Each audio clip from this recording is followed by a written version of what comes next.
जय श्री कृष्णा दोस्तों, बीएसरा फैमिली में आपका स्वागत है। शनि प्रदोष होना बहुत ही सर्वसिद्ध योग माना जाता है, क्योंकि इस दिन आयुष्मान और सिद्धि योग बना हुआ है, जिसके कारण बहुत ही श्रेष्ठ लाभ मिलने के योग बन रहे हैं। इस योग में अगर आप कोई भी उपाय करते हैं तो यकीन मानिए आपको निश्चित ही आपकी जो मनोकामना है वो पूरी होगी। और शनि प्रदोष देखिए संतान को पुत्र को देने वाला माना जाता है, तो इस दिन भगवान शंकर का पूजन अवश्य करें। और भगवान शंकर बहुत ही भोले हैं, उनको अगर सच्चे मन से एक लोटा जल भी अर्पित किया जाए तो वो प्रसन्न हो जाते हैं। दोस्तों साथ ही देखिए शनि और सूर्य का बहुत ही शुभ योग बन रहा है। अगर इस दिन उपाय किए जाए तो निश्चित ही आपको संतान की प्राप्ति अवश्य ही होगी। दोस्तों उसकी जानकारी देने से पहले जो पहली बार मेरी वीडियो को सुन रहे हैं प्लीज़ मेरे चैनल को सब्सक्राइब करें, बगल में बेल आइकन को दबा दें, जिससे मेरी आने वाली सभी वीडियो का नोटिफिकेशन सबसे पहले आप तक पहुंच सके। और शनि प्रदोष के दिन देखिए आपको शनिदेव का भी पूजन अवश्य ही करना चाहिए, क्योंकि शनिदेव का पूजन करते हैं तो सूर्य देवता प्रसन्न होते हैं और शनि और सूर्य का बहुत ही शुभ योग बन रहा है। अगर आप शनि प्रदोष के दिन अगर उनका पूजन करते हैं, उपाय करते हैं, तो आपकी कुंडली में जितने भी ग्रह दोष होते हैं वो भी दूर होते हैं। और साथ ही अगर आपकी देखिए कोख बंधी है, किसी कारण वजह से आपको संतान की प्राप्ति नहीं हो रही, तो आप शनि प्रदोष के दिन उपाय और पूजन अवश्य ही किया करें। सबसे पहले दोस्तों देखिए शनि प्रदोष के दिन आपको ब्रह्म मुहूर्त में जगना है और सुबह स्नान करने के बाद आपको सूर्य देवता को जल अवश्य ही अर्पित करना है। कहते हैं कि अगर सूर्य देवता को जल अर्पित किया जाए तो संतान प्राप्ति में जितनी भी रुकावट आती हैं वो दूर होती हैं। और शनि प्रदोष व्रत है और शनि और सूर्य का बहुत ही शुभ योग बना हुआ है। दोस्तों शनिदेव सूर्य भगवान के ही पुत्र हैं, अगर आप उनसे प्रार्थना करते हैं तो निश्चित ही आपको संतान की प्राप्ति होती है। क्योंकि दोस्तों जो शनिदेव हैं देखिए ग्रह मंडल में और हमारे जीवन में बहुत ही महत्वपूर्ण स्थान रखते हैं। जिस पर भी शनिदेव की कृपा हो जाती है तो उसे जीवन में सब कुछ प्राप्त कर लेता है, लेकिन वहीं पर अगर शनिदेव की दृष्टि टेढ़ी हो जाती है तो वो बर्बाद भी हो जाता है। तो दोस्तों इसीलिए आपको शनि प्रदोष के दिन शनिदेव का पूजन भी अवश्य ही करना चाहिए। दोस्तों हम जो उपाय बता रहे हैं वो संध्या के समय ही करना है और प्रदोष व्रत है, और प्रदोष व्रत में प्रदोष काल में ही पूजन किया जाता है। अगर आप मंदिर जाने में असमर्थ हैं आप अपने घर में ही, अगर आपके घर में शिवलिंग है, नहीं तो आप आटे का भी शिवलिंग बना सकते हैं तो और भी श्रेष्ठ है, क्योंकि आटे का शिवलिंग बनाकर उसका पूजन करने से भगवान शंकर अति शीघ्र प्रसन्न होते हैं। दोस्तों आप भगवान शंकर का पूजन अवश्य ही करें।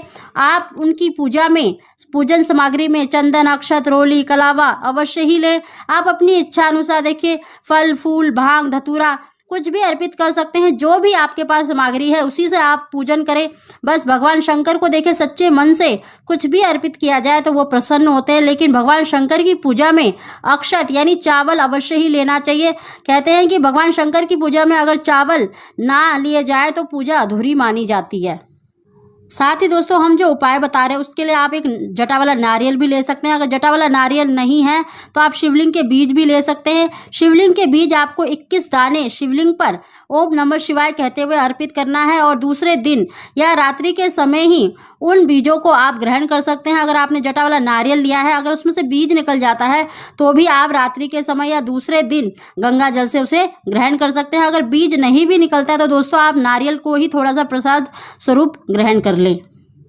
साथ ही दोस्तों आपको शिव जी का पूजन करते समय ही 1 किलो आटा या फिर आधा किलो आटा ले ले, उसमें अपनी इच्छा अनुसार चीनी, शक्कर या बूरा मिलाकर भगवान शंकर को अवश्य ही चढ़ाएं। और चढ़ाने के बाद आपको देखिए इनको चींटियों को डालना है। आप पार्क में पेड़ के नीचे या पीपल के पेड़ के नीचे आपको चींटियाँ अवश्य ही मिल जाएंगी, आप उस दिन अवश्य ही डालें। दोस्तों कहते हैं चींटियाँ जितना अधिक आटा खाती हैं जितने भी आपके ग्रह दोष हैं वो भी दूर हो जाते हैं। अगर किसी तरह का आपका बंधन है तो वो भी दूर हो जाता है। दोस्तों एक तो ये कर सकते हैं, और दूसरा उपाय ये है दोस्तों कि आप थोड़ा सा आटा ले लें और उसकी थोड़ा सा पानी मिलाकर उसकी 108 गोलियां बना लें, और उन गोलियों को अगर किसी तालाब में जिसमें मछलियां हो तो उसमें डाल सकते हैं, नहीं तो जो मछली का एक्वेरियम होता है उसमें भी डाल सकते हैं। लेकिन दोस्तों आपको एक गोली लेना है और ओम नमः शिवाय का उच्चारण करते हुए मछलियों को खिलाना है।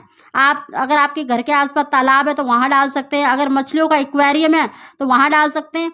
दोस्तों ये दोनों ही उपाय आप अपनी इच्छानुसार कोई भी उपाय कर सकते हैं, या चींटियों को आटा डाल सकते हैं या फिर मछलियों को गोलियां खिला सकते हैं।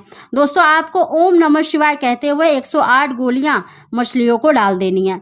दोस्तों जितनी भी वो मछलियां आपकी वो गोलियां खा लेती हैं तो आपका अगर कोख बंधन है तो वो भी खुल जाएगा, और जितने भी ग्रह दोष होते हैं वो भी दूर हो जाते हैं। दोस्तों इस उपाय को आप दोनों ही दिन कर सकते हैं, शनि प्रदोष व्रत के दिन भी और शिवरात्रि के दिन भी कर सकते हैं। और दोस्तों शनिवार का दिन है तो आप पीपल के पेड़ के नीचे एक अपने पितरों के नाम का और एक शनिदेव के नाम का दीपक अवश्य ही जलाएं। आप दोनों ही दीपक सरसों के तेल के अवश्य ही जलाएं, और पीपल की परिक्रमा लगा सके तो ओम नमो भगवते कहते हुए 7 परिक्रमा अवश्य ही लगाएं, और शनिदेव के नाम का दीपक अवश्य ही जलाएं, और शनिदेव ओम श्रम शनेश्चराय नमः कहते हुए आप दीपक अवश्य ही प्रज्वलित करें। दोस्तों ऐसा करने से जितने भी आपके ग्रह दोष हैं या आपके ऊपर किसी तरह का दोष है, कोख बंधी हुई है, तो निश्चित ही वो दूर होती है। दोस्तों अगर हो सके तो आप एक गुड़ की डली अवश्य ही ले जाएं और पीपल के जड़ में उसको अवश्य ही चढ़ा दें, और वहां पर सच्चे मन से अपनी कोख बंधन खोलने के लिए, संतान प्राप्ति के लिए अवश्य ही प्रार्थना करें। दोस्तों दूसरे दिन देखिए मासिक शिवरात्रि है, उस दिन भी आप इन उपायों को कर सकते हैं।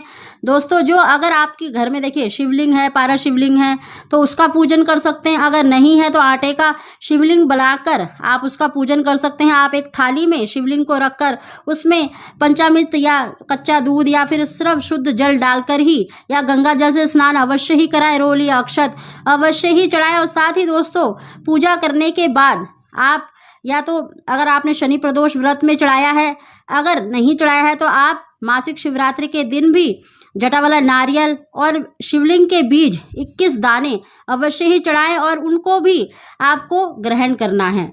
दोस्तों ये उपाय करने से आपको निश्चित ही संतान की प्राप्ति होगी। साथ ही दोस्तों अगर देखिए आपने आटे का शिवलिंग बनाया है या फिर आपके पास शिवलिंग है, तो थोड़ा सा जो शिवलिंग का जल होता है वो आपको अवश्य ही ग्रहण करना चाहिए। कहते हैं पति पत्नी दोनों मिलकर अगर आटे के शिवलिंग पे जो जल अर्पित करके उसको ग्रहण करते हैं तो उनको संतान की प्राप्ति अवश्य ही होती है।